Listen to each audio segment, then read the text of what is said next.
Bismillahirrahmanirrahim. Assalamualaikum warahmatullahi wabarakatuh. Alhamdulillahirabbil alamin. Allahumma shalli ala nabiyyina Muhammadin wa ala alihi wa ashabihi ajmain. Rabbi zidna ilma wa alhiqna bisolihin wa tawaffana muslimin. Amin ya rabbal alamin. Pemirsa DFTV yang dirahmati Allah, kita bersyukur kepada Allah. Mudah-mudahan kita ditakdirkan Allah termasuk ahlul ilmi, orang-orang yang pecinta ilmu. Kita akan melanjutkan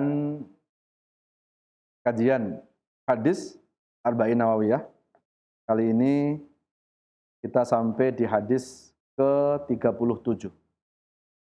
An Ibni Abbasin radhiyallahu anhuma, hadis dari sahabat Ibnu Abbas radhiyallahu anhuma. An Rasulillah, dari Rasulullah sallallahu alaihi wasallam. Fima yarwihi, yang diriwayatkan ar-Rabbihi dari Allah tabaraka wa ta'ala. Qala, Rasulullah bersabda, innallaha katabal hasanat was sayiat summa bayyana dzalik. Sesungguhnya Allah itu telah menetapkan kebaikan dan keburukan. Summa bayyana dzalik, setelah itu Allah menjelaskan mana yang baik dan mana yang buruk.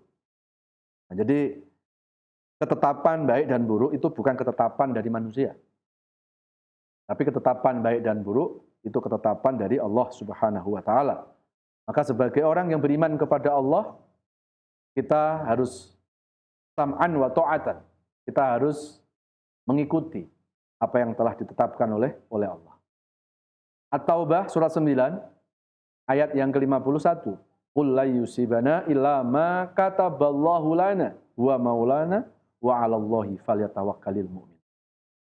Tidak ada sesuatu yang terjadi dalam hidup ini, semuanya sudah ada ketetapan dari Allah. Kemudian faman hamma bi hasanatin falam ya'malha katabaha Allahu indahu hasanah kamilah.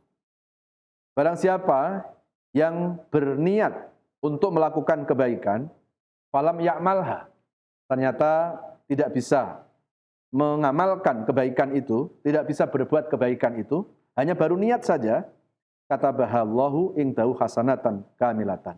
Allah akan menulis di sisinya satu kebaikan. Niatul mukmin khairun min amalihi. Niatnya orang yang beriman lebih baik daripada amalnya. Kenapa? Karena kalau amal tanpa niat nggak sah. Tetapi niat yang baik walaupun belum beramal, itu sudah dihitung satu kebaikan. Makanya tanamkan niat-niat yang baik walaupun belum bisa melakukan. Ya, ada orang belum mampu pergi haji, niat untuk pergi haji. Ya, walaupun belum mampu haji. Siapa tahu dengan niat yang baik justru Allah akan mengabulkannya. Ya, niat baik itu akan mendatangkan prasangka yang baik, dan prasangka baik itu akan mendatangkan pertolongan Allah Subhanahu wa taala. Nah, kemudian wa in hamma biha fa'amilaha katabahallahu indahu asyra hasanatin ila sab'i mi'ati dhifin ila ad'afin katsirah. Dan barang siapa yang niat untuk berbuat kebaikan, fa'amilaha, kemudian dia bisa beramal kebaikan, maka Allah akan menulis 10 kebaikan dari setiap satu amalan, dari setiap satu kebaikan. Dan itu bukan menjadi bukan menjadi pahala yang maksimal. 10 kebaikan itu bukan pahala yang maksimal.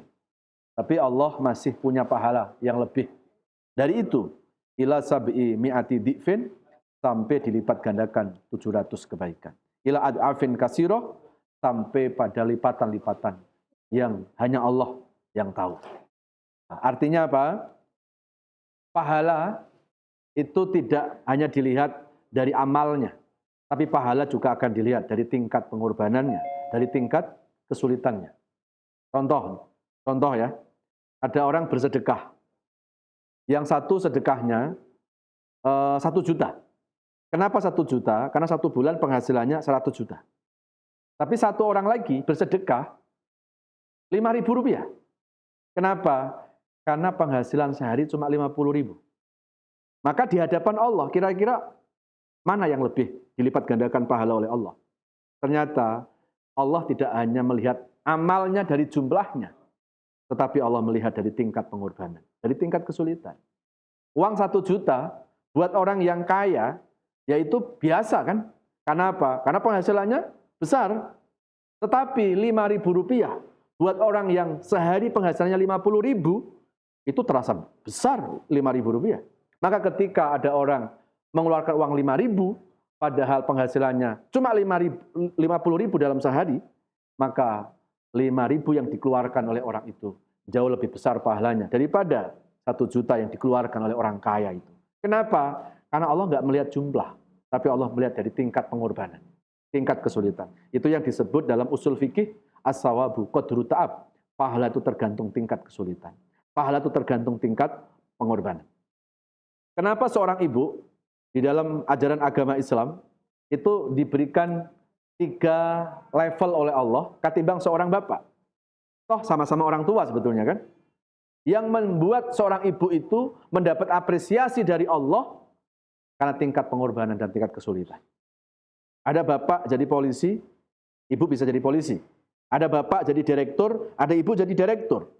Tetapi ketika ibu itu melahirkan, mengandung, apakah ada bapak bisa menggantikan posisi itu? Maka itulah yang menjadikan kenapa sampai Rasul ditanya, "Ya Rasul, di antara bapak ibuku, mana yang harus aku hormati terlebih dahulu?" Nabi menjawab, "Ibumu." "Siapa lagi ya Rasul?" "Ibumu." "Siapa lagi Rasul?" "Ibumu." 3 kali.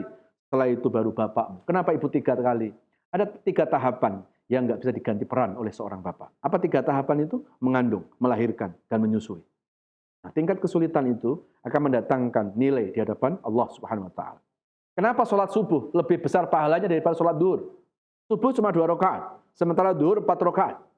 Bukan dilihat dari jumlah rakaatnya, tapi dilihat dari tingkat kesulitan dan tingkat pengorbanannya. Tidak banyak orang yang bisa bangun saat azan subuh dikumandangkan. Ada orang yang weekend bisa naik sepeda dari Jakarta ke Bogor, PP lagi. Tapi berapa banyak orang tidak kuat ketika ngangkat selimut. Ya, ngangkat selimut aja nggak kuat.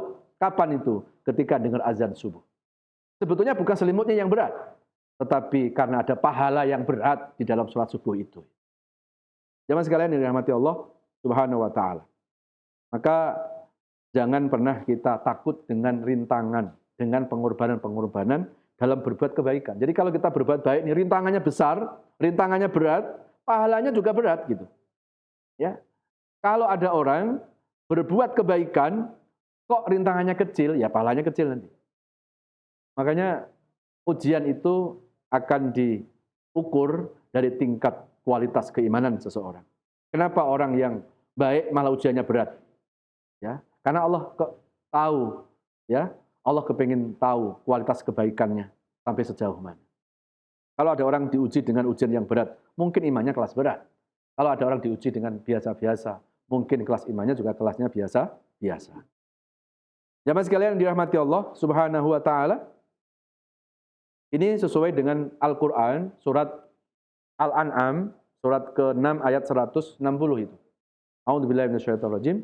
Man jaa'a bil hasanati falahu asyru amsalihha wa man jaa'a bis sayyi'ati fala yujza illa mislaha wa hum la yudlamun. Barang siapa yang berbuat 1 kebaikan, Allah lipatkan 10 kebaikan. Ya. Dan barang siapa berbuat 1 dosa, maka tidak ada kelipatan dari dosa. Tetap 1 dosa dihitung 1 dosa. Inilah Maha Rahman dan Maha Rahimnya Allah Subhanahu wa Ta'ala kepada hamba-hambanya. Andai kata dosa itu dilipat gandakan seperti Allah melipat gandakan kebaikan, sepertinya dosa kita akan jauh lebih banyak daripada kebaikan yang kita lakukan. Ya, sepertinya kebaikan kita enggak akan sebanding dengan dosa-dosa yang hari-hari kita lakukan. Kemudian wa in hamma bisayyi'atin falam ya'malha katabahallahu indahu hasanah kamilah. Dan barang siapa yang niat berbuat dosa tapi tidak jadi melakukan dosa, maka Allah mencatat 1 kebaikan yang sempurna. Ini ada orang nih, mau marah-marah sama orang, mau fitnah sama orang, tapi dia nggak jadi marah, nggak jadi memfitnah orang, maka nggak jadi berbuat dosa, itu dihitung 1 kebaikan sempurna oleh Allah Subhanahu wa Ta'ala. Maka ketika kita mau berbuat dosa, cegahlah berbuat dosa itu. Karena ketika mencegah dosa, kita lakukan, kita akan mendapat kebaikan yang sempurna. Wa in hamma biha fa'amilaha kataballahu sayi'atan wahidah. Dan barang siapa yang niat berbuat dosa, ternyata dilakukan juga dosa itu, Allah akan mencatat satu dosa saja. Jadi tidak ada kelipatan-kelipatan dosa itu. Rawahul Bukhari, hadis ini sahih, diriwayatkan oleh Imam Bukhari wa Muslimun, dan Imam Muslim, wa fi sahihaihima bihadil huruf, dan ini disahihkan dalam kitab Sahih Muslim dan juga dalam Sahih Bukhari. Fangdur ya akhi, waffaqanallahu wa iyyaka ila adimi lutfillahi ta'ala. Maka camkan wahai saudaraku, perhatikan wahai saudaraku, Allah telah menolong kepada kita ila adimi lutfillah, terhadap maha lembutnya Allah. Wa ta'ammal handil alfat wa qulu ingdau isyaratun ilal i'tina biha wa quluhu kamilatan litakid wa syiddatil i'tina biha. Wa qala, dan beliau berkata, fi sayyi'atil lati hum biha summa tarakaha kataballahu ingdau hasanatan kamilah fa akadha bikamilah. Ini adalah hadis-hadis yang lain yang menguatkan hadis yang kita bahas. Jadi kadang hadis diriwayatkan oleh Imam A, lafadznya seperti itu, tapi ternyata diriwayatkan oleh imam yang lain dengan lafadz yang berbeda, tetapi hadis itu punya pesan yang sama.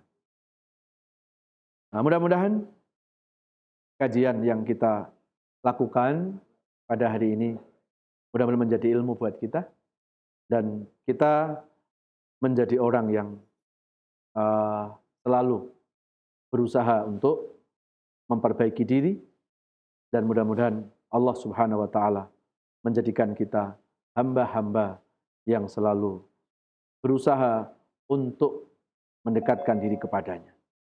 Wallahul muwaffiq ila aqwamit thoriq. Subhanakallahumma wa bihamdika asyhadu alla ilaha illa anta astaghfiruka wa atubu ilaik. Wassalamualaikum warahmatullahi wabarakatuh.